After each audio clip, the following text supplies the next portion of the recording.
Hello guys, today I want to show you how we use this multimeter to measure and test different things in electronics. So here I have got these ICs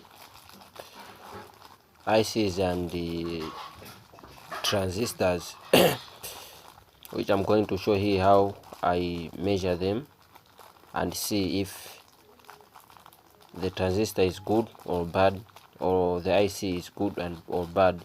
I'm also having a battery, lithium ion battery, which I'm going to show you how I can measure voltage and current this battery is having. I have also a resistor here, which I'm going to show you how I can measure this resistor, its resistance, using this multimeter. Let me start with a battery. How can you know the voltage of this battery if it is not written here on the cover? So let me show you. This multimeter contains these symbols. We have got this A symbol, a voltage symbol, and the like. So for the voltages, there are two kinds. We have got the direct current voltage and the alternate current voltage. Here is for alternate current voltage and here is for direct current voltage. So if we want to measure the voltage of this small battery, it means we already have an approximation of what voltage can have. Therefore there is a range here of voltages. Because I know that the range of this battery can be within 20 volts, that's why here I'm going to put my pointer here on the 20 volts so that I can measure the voltage of this battery. Okay, this is for positive and this is for negative. Wait and see. And the battery have got negative here and positive. You see?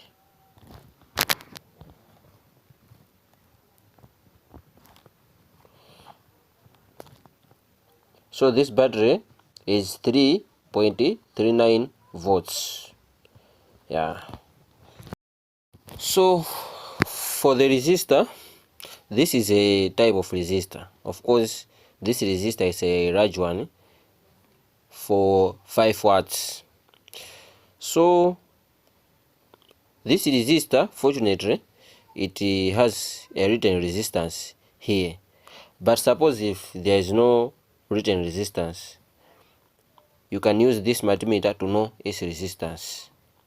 So to know its resistance, you can start the ranging all over here, just for your approximation. Like here I can put on 2K because this is used for resistance. So I can test it like this. It is showing point. If it's showing point, then you can turn it backward like that. And here is showing 77.3, while here it is 82, and it's almost an approximation. That is how you can measure a resistor. For the same, even for small resistors, you can use this method. So here is an example of a switch.